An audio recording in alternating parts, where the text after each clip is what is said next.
Шымкентте болған Нұрайға қатысты жағдай бойынша шығып тұрмыз. Ең біріншіден ата-анасына, туған туыстарына қайғыра көңіл айтамыз. Өйткені бұндай жағдайды ешкімнің басына бермесін. Бұл өте ата-ана үшін, кез келген адам үшін өте қайғылы оқиға. Және Аллах Тағала сіздердің жүректеріңізге тыныштық берсін. Аллах Тағала қазіргі жағдайларыңызды мейіріммен жеңілдетсін деп тілейміз. Қайғыра көңіл айтамыз. Екіншіден, барлығы сұрап жатыр, Шерхан Аймахан ол сіздерге кім болады деп. Шерхан Аймахан ол менің әкемнің інісінің баласы.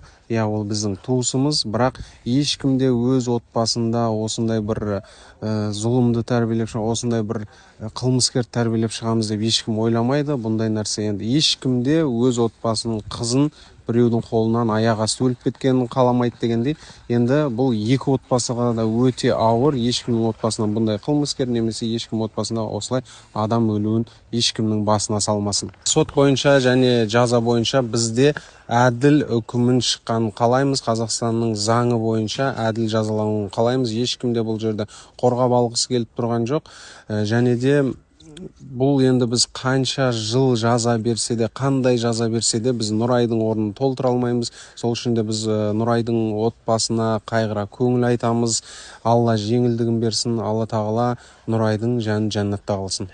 Көптің айтуынша блогермен туыс екен, үйтіп шешіліп кетпесін, ақшамен шешіліп кетпесін деген сондай бір жаман қауесеттер тарап кетіпті. Инстаграм желісінде, жалпы соцсет желісінде біз ең біріншіден айтатынымыз, біз халықтың алдында жүрген адам болғандықтан сіздермен бірге жалпы осы соттың және соттың шешімін әділ болғанын бізде күтіп отырмыз бүкіл әулетпен. Сондықтан да Алла қаласа барлығы әділ болады деп, өзінің жасаған қылмысына әділ жазасын алады деп бізде күтіп отырмыз. Сол себепті де сіздер бізге жала жауып, бұлар блогерлер ғой, сөйтеді, бүйтеді, осылай шешіп кетеді деп өздеріңізге күнә арқаламаңыздар. Біздің ойымызда бірде-бір грамм ақтап алу жоқ, өйткені біз Алланың жазасынан қорқамыз. Енді бұл өте зұлымдықпен жасалған қылмыс.